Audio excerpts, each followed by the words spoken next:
ફરી એકવાર કોંગ્રેસના સુખરામ રાઠવાએ કોંગ્રેસી નેતાઓ સાથે સરકારી સાયક્લોન જથ્થો જે ધૂળ ખાય છે તેને ઝડપી પાડ્યો। છોટાઉદેપુર જિલ્લાના પાવીજેતપુર તાલુકાના તેમજ તારાપુર ગામે હરિકૃષ્ણ જીનિંગ ઇન્ડસ્ટ્રીના કમ્પાઉન્ડમાં સરસ્વતી સાધના યોજનાની સાયક્લોન ધૂળ ખાતી હોવાની જાણકારી કોંગ્રેસના નેતાઓને મળતા પૂર્વ વિપક્ષ નેતા સુખરામ રાઠવા, અર્જુન રાઠવા, કાજર રાઠવા, જિગ્નેશ રાઠવા સહિત કોંગ્રેસના નેતાઓ સ્થળની મુલાકાત કરી તારાપુર ગામે હરિકૃષ્ણ જીનિંગ ઇન્ડસ્ટ્રીના કમ્પાઉન્ડમાં ખુલ્લામાં હજારો સાયકલ પડી રહી।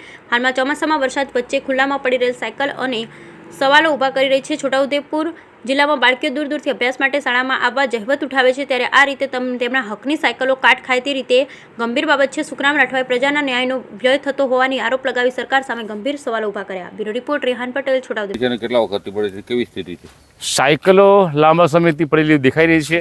આપણે જોઈ શકીએ છીએ કે વિઝ્યુઅલવાળા ભાઈ જરા સાયકલના ગવર્નર ઉપર જરા મારી લો તો ખબર પડશે કે આ સાયકલો કટાઈ રહી છે। ત્યારે આ સાયકલો જે લાભાર્થીને પહોંચાડવાની છે એ જલ્દી પહોંચે, જે તે સ્કૂલ પર પહોંચે અને જે હેતુ માટે છોકરીઓને ભણાવવા માટેની જે વાત છે એ વહેલી તકે એ છોકરીઓને મળી જાય।